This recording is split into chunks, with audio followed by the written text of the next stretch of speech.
Class 8 मैं आप लोगों को लेसन 2 सूक्ष्म जीव मित्र एवं शत्रु पढ़ा रही हूँ।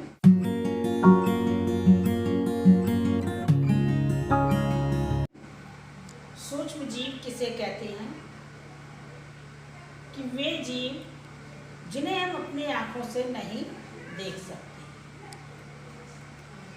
जिन्हें हम माइक्रोस्कोप यानी सूक्ष्मदर्शी की सहायता से आसानी से देखा जा सकता है, इन्हें हम सूक्ष्म जीव कहते हैं।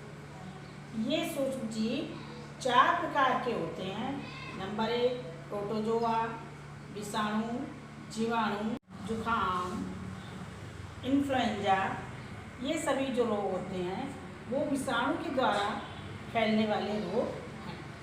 जीवाणु के द्वारा ट्यूबरक्लोसिस यानी टीबी, टाइफाइड जीवाणु के द्वारा होने वाला रोग है।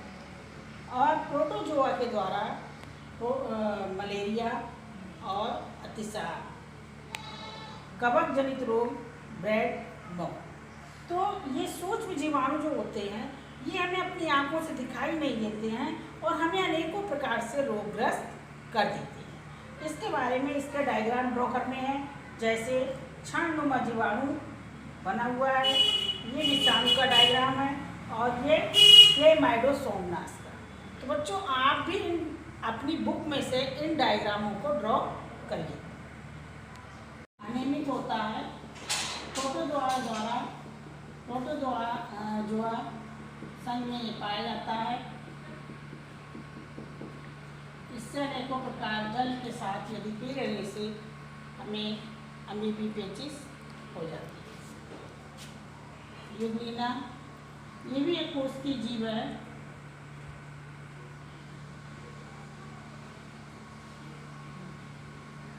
ये चप्पल के आकार का होता है।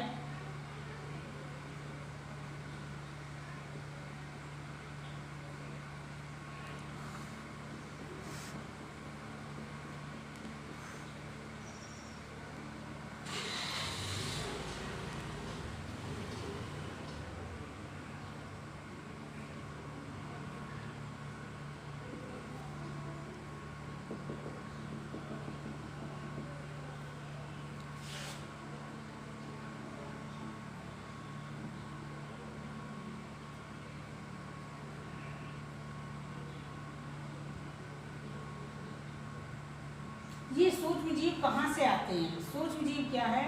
ये जो कि हमको अपनी आंखों से दिखाई नहीं देते हैं, ये सूक्ष्म, जैसे कीचड़ हुआ, पानी और मिट्टी आपस में मिल जाने के बाद जब वो कीचड़ दलदल के रूप में उपस्थित हो गया तो उसके अंदर सूक्ष्म जीव उपस्थित हो जाते हैं और अपने आसपास रहने वाले अनेकों प्रकार से वस्तुओं को ये संदूषित कर देते हैं।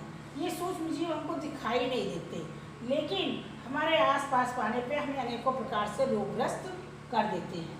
इन सूक्ष्म जीवों से बचने के लिए हमें खुले हुए भोजन को ग्रहण नहीं करना चाहिए। यदि हम खुले हुए भोजन को ग्रहण करते हैं तो उसमें अनेकों प्रकार से सूक्ष्म जीव भोजन के साथ हमारे शरीर के अंदर प्रवेश कर जाते हैं और हमें रोगग्रस्त कर देते हैं। इसीलिए कोई भी वस्तु को खाने से पहले धोना चाहिए, अच्छी तरह से धो लेना चाहिए और ढके हुए वस्तुओं को ही ग्रहण करना चाहिए। कभी भी खुली वस्तु नहीं ग्रहण करना चाहिए। और बाज़ार से यदि साग सब्जी वगैरह आप लेके आते हैं, कोई भी सामान लेके आते हैं तो उसको अच्छी तरह से उसको साफ करके धोकर तभी ही ग्रहण करना चाहिए, क्योंकि इन सूक्ष्म जीवों से अनेकों प्रकार की हानियाँ होती हैं जो कि हमें रोग पैदा करती हैं। सूक्ष्म जीव यदि हमारे पर्यावरण से गंदगी को साफ नहीं करें तो हमारा पर्यावरण पूर्णतः प्रदूषित रहेगा और हमें अनेकों प्रकार के से रोगग्रस्त बना रहेगा। तो सूक्ष्म जीव जो होते हैं वो पर्यावरण से अनेकों प्रकार के जीव जंतुओं को, छोटे छोटे सूक्ष्म कीटों को ग्रहण करते हैं, अपघटन करते हैं, जिससे वो पर्यावरण में समाप्त हो जाते हैं और हमारा पर्यावरण पूर्णतः साफ सुथरा बना रहता है। जैसे फॉर एग्जाम्पल कि किसी भी कोई भी जीव जंतु मर गया, मर जाने के बाद जब वो सड़ता है तो हमारे इन्वायरमेंट को बहुत चारों तरफ क्या कहते हैं बदबू आने लगती है। लेकिन सड़ने के तुरंत बाद ही उसके अंदर सूक्ष्म जीव वायु में फैलने के बाद उस जीव के पास आ जाते हैं और उसके अंदर से मांस के अंदर कीड़े लगने के बाद उस मांस को अपघटन क्रिया करते हैं, सबको चपचयित कर देते हैं और लास्ट में वो क्या कहते हैं, हड्डी ढांचे के रूप में रह जाता है।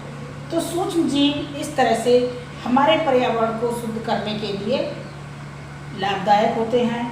कुछ सूक्ष्म जीव जो होते हैं वो जैसे दूध के अंदर पाए जाने, दूध के अंदर लैक्टोबैसिलस नामक जीवाणु पाया जाता है जो कि मनुष्यों के लिए बहुत ही अच्छा होता है। तो इसलिए दूध का सेवन, दही का सेवन भी करना चाहिए। दही के अंदर पाए जाने वाले जीवाणु जो होते हैं वो बहुत ही लाभदायक होते हैं। तो सूक्ष्म जीव जो हैं वो हमारे पर्यावरण को साफ अच्छा यानी प्रदूषित रहित बनाते हैं और जिससे हमको भी स्वच्छ बनाए रखते हैं, हमें भी साफ सुथरा बनाते हैं। सूक्ष्म जीव हमारे लिए बहुत ही आवश्यक है। सूक्ष्म जीवों से अनेकों प्रकार की दवाइयाँ बनती हैं, जैसे पेनिसिलियम, एंटीबायोटिक दवाइयाँ जो होती हैं वो अनेकों प्रकार के सूक्ष्म जीवों से तैयार की जाती हैं।